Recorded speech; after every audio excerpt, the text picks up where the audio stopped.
আসসালামু আলাইকুম, সবাই কেমন আছেন? আলহামদুলিল্লাহ আমি ভালো আছি। তো আমার একটা আপু কমেন্ট করছে আমার বাড়ির চারপাশ নাকি অনেক নোংরা। তো আমি সেই আপুকে বলতেছি বা আরো অনেকেরই বলতেছি, দেখেন এই বাড়িটা হচ্ছে আমার শ্বশুরের, আমার স্বামীরও না। তো এই বাড়িটা এখনো ভাগ হয় না, আমার শ্বশুর মারা গেছে। তো আমার স্বামীর আর কি 5 ভাই বোন।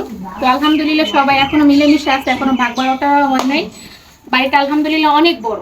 ঠিক আছে, চলেন আমি আপনাদের দেখাই। মা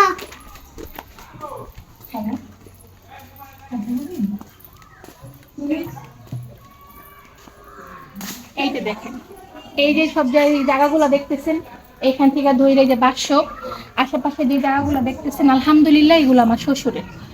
তো এগুলো হচ্ছে বাগান, গাছপালা, বাঁশঝাড়, এগুলো তো আর পরিষ্কার রাখা আমার পক্ষে সম্ভব না, বলেন। এটা আমার পক্ষে বলতে কি কারো পক্ষে সম্ভব না। তো আমরা যেখানে থাকি, বসবাস করি, যেমন এই যে দেখেন আমার এই উঠানটা আলহামদুলিল্লাহ খুবই সুন্দর, পরিষ্কার পরিষ্কার রাখার চেষ্টা করি। এটা আমার দেওরের ঘর, ওনারা থাকে না, তারপর দেখেন ওনাদের উঠানটা কি সুন্দর আমি পরিষ্কার রাখি। ওনার বউ থাকে না, উনি বিদেশ থাকে, আর ওনার বউ বাবার বাড়ি থাকে, একা কিভাবে থাকবে। আর এই যে পাশগুলো দেখছেন সবই আমার শ্বশুরের, আমরা ওই পাশে ময়লা ফালাই। তো একটা মানুষের পক্ষে কি সম্ভব প্রতিদিন এই চারপাশ পরিষ্কার রাখা? গ্রামের বাড়ি খোলামেলা হয়, জঙ্গল হয়, ঝোপঝাড় হয়, হতেই পারে, এটা নর্মাল বিষয়।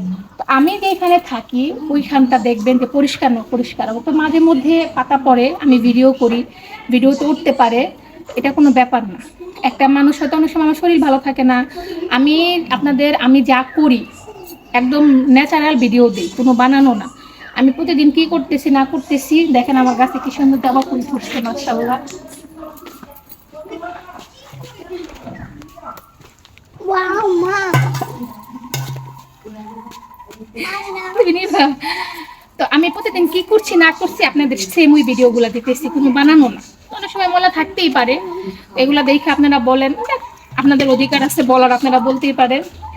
তো দেখ, সবাই ভালো থাকবেন।